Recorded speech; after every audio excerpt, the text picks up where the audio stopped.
തിരുവനന്തപുരം കോർപ്പറേഷനിലെ തിരിച്ചടിക്ക് പിന്നാലെ തൃശൂർ കോർപ്പറേഷനിലും കോൺഗ്രസിൽ പൊട്ടിത്തെറി ഉണ്ടായിരിക്കുന്നു. കൗൺസിലർ നിമ്മി റപ്പായി രാജിവെച്ചു. സ്ഥാനാർത്ഥിത്വം നിരസിച്ചതിനെ തുടർന്നാണ് രാജി. LDF-ൽ ചേർന്ന് NCP സ്ഥാനാർത്ഥിയായി മത്സരിക്കുമെന്നാണ് പുതിയ വിവരങ്ങൾ വരുന്നത്. അല്പസമയം മുൻപ് തിരുവനന്തപുരം കോർപ്പറേഷനിൽ വൈഷ്ണയ്ക്ക് തിരിച്ചടി ഉണ്ടായതിന് തൊട്ടു പിന്നാലെ തൃശൂർ കോർപ്പറേഷനിലും കോൺഗ്രസിൽ പൊട്ടിത്തെറി എന്നൊരു വിവരമാണ് പുറത്തേക്ക് വരുന്നത്. കൗൺസിലർ നിമ്മി റപ്പായി രാജിവെച്ചു. സ്ഥാനാർത്ഥിത്വം നിരസിച്ചതിനെ തുടർന്നാണ് രാജിയെന്നും മനസ്സിലാക്കാൻ സാധിക്കുന്നുണ്ട്. LDF-ൽ ചേർന്ന് NCP സ്ഥാനാർത്ഥിയായി മത്സരിക്കുമെന്നാണ് പുതിയ വിവരങ്ങൾ പുറത്തേക്ക് വരുന്നത്. സനു കെ സജീവ് ചേരുന്നുണ്ട് തൃശ്ശൂരിൽ നിന്ന് കൂടുതൽ വിവരങ്ങളുമായി. സനു, എന്താണ് അവിടെ നിന്ന് ലഭിക്കുന്ന ഏറ്റവും പുതിയ വിവരം? സനുവിലേക്ക് എത്താം.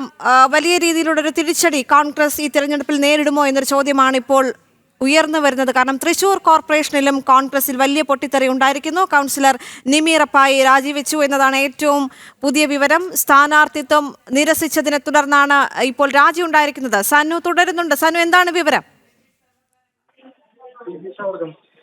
ഹലോ സനു കേൾക്കുന്നുണ്ട്, തുടരാം. തീർച്ചയായിട്ടും തദ്ദേശ തെരഞ്ഞെടുപ്പിന്റെ സ്ഥാനാർത്ഥി നിർണയവുമായി ബന്ധപ്പെട്ടുകൊണ്ട് കോൺഗ്രസിനുള്ളിൽ തുടക്കം മുതലേ തന്നെ അസ്വാരസ്യങ്ങൾ ഉണ്ടായിരുന്നു. അതൊരു പൊട്ടിത്തെറിയിലേക്ക് മാറിയിരിക്കുകയാണ് ഇപ്പോൾ. അതായത് ആദ്യഘട്ടം മുതൽ തന്നെ ഈ സ്ഥാനാർത്ഥി മോഹികളായിട്ടുള്ള നിരവധി ആളുകളാണ് ഈ കോൺഗ്രസ് പാർട്ടിക്കുള്ളിൽ തന്നെ ഉയർന്നു വന്നിരുന്നു. നേരത്തെ തന്നെ ഇത്തരത്തില് ഈ സ്ഥാനാർത്ഥിയാണ് എന്ന തരത്തിലുള്ള പ്രചരണങ്ങൾ പോലും ആദ്യഘട്ടം മുതൽ നടത്തിയിരുന്നു. അതിന്റെ ഒരു അവസാന ഘട്ടം എന്നുള്ള നിലയിലാണ് ഇപ്പോൾ ഒരു രാജിയിലേക്ക് അല്ലെങ്കിൽ ഒരു രാജി നാടകത്തിലേക്ക് കാര്യങ്ങൾ മാറിയിട്ടുള്ളത്.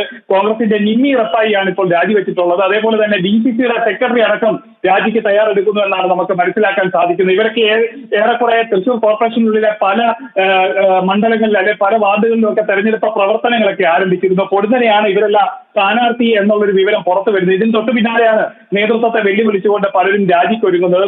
നമുക്ക് മനസ്സിലാക്കാൻ സാധിക്കുന്നത് ഒരാളാണ്, നിലവിലുള്ള ഒരു കൗൺസിലറാണ് രാജിവെച്ചിരിക്കുന്നതെങ്കിലും ഒപ്പം തന്നെ പല വാർഡുകളിലുള്ളവരും രാജിക്ക് തയ്യാറെടുക്കുന്നു. ഒപ്പം തന്നെ DCC സെക്രട്ടറി അടക്കം രാജിക്ക് സന്നദ്ധത അറിയിച്ച് പുറത്തു വന്നിട്ടുണ്ട്. അവർ പലരും CPM ആയിട്ടും ഒപ്പം തന്നെ BJP ആയിട്ടൊക്കെ ചർച്ച നടത്തുന്നുണ്ടെന്നുള്ളൊരു അണിയറ വാർത്തകളും പുറത്തു വരുന്നുണ്ട്. എന്തായാലും മറുഭാഗത്ത് CPM-ലും ഒപ്പം തന്നെ BJP-യിലും തദ്ദേശ തെരഞ്ഞെടുപ്പിലെ സ്ഥാനാർത്ഥി നിർണയം പൂർത്തിയാകാത്ത ഒരു ഘട്ടം കൂടെ നിലനിൽക്കുമ്പോൾ ഇവർ ഈ ഏതെങ്കിലും തരത്തിൽ വിട്ടുവന്നാൽ സ്വീകരിക്കാനായിട്ടുള്ള സന്നദ്ധതയും ഈ രണ്ട് പാർട്ടികളും രഹസ്യമായിട്ട് അറിയിച്ചിട്ടുണ്ടെന്നാണ് നമുക്ക് മനസ്സിലാക്കാൻ സാധിക്കുന്നത്. എന്തായാലും DCC നേതൃത്വത്തിലുള്ളവർ തന്നെ DCC സെക്രട്ടറിമാരടക്കം തന്നെ ഈ തദ്ദേശ തെരഞ്ഞെടുപ്പിൽ കോൺഗ്രസിനുള്ളിൽ തന്നെ പൊട്ടിത്തെറിയുമായിട്ട് രംഗത്ത് വരുന്നു, അല്ലെങ്കിൽ വലിയ എതിർ ശബ്ദം ഉയർത്തിക്കൊണ്ട് പുറത്തു വരുന്നു. അവർ പാർട്ടി വിടുന്നതിലേക്കും കാര്യങ്ങൾ മാറുകയാണ്.